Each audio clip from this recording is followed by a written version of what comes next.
പുറത്ത് മീഡിയയിൽ വന്ന അത്രയും ഭീമാകാരമായ വിഷയങ്ങളൊന്നും ഇല്ലായിരുന്നു. അപ്പോൾ ഇത് പുറത്ത് മീഡിയയിൽ വരുന്നതിന് മുമ്പ് തന്നെ അകത്തത് ഇന്നിപ്പം നടന്നതുപോലെ ചർച്ച ചെയ്തിരുന്നു എങ്കിൽ ഉറപ്പായിട്ടും ഇത് വളരെ എളുപ്പത്തിൽ റിസോൾവ് ചെയ്യാവുന്ന ഇഷ്യൂസ് ആയിരുന്നു. അതിനെ സംബന്ധിച്ച് അല്ല, അതൊക്കെ ടെക്നിക്കലായിട്ടുള്ള കാര്യങ്ങളാണ് അവർ ചെയ്യുന്നത്.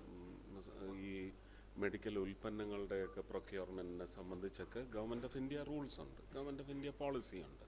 അതൊട്ടും ഫ്ലൗട്ട് ചെയ്യാതെ ഉള്ള രീതി അവലംബിച്ചുകൊണ്ട് തന്നെ ഈ പറയുന്ന കാലതാമസം ഒരു ഡെലിവറൻസിൽ എന്താണോ ഒരു ഡെസിഗ്നേറ്റഡ് ഡെലിവറൻസ്, അത് ഒരു വീഴ്ചയും വരാതെ പേഷ്യൻസിനൊന്നും ഒരു രീതിയിലും ഉപദ്രവം ഏൽപ്പിക്കാത്ത തരത്തിൽ റിവൈവ് ചെയ്യാനുള്ള എല്ലാ നിശ്ചയങ്ങളും ആയിട്ടുണ്ട്.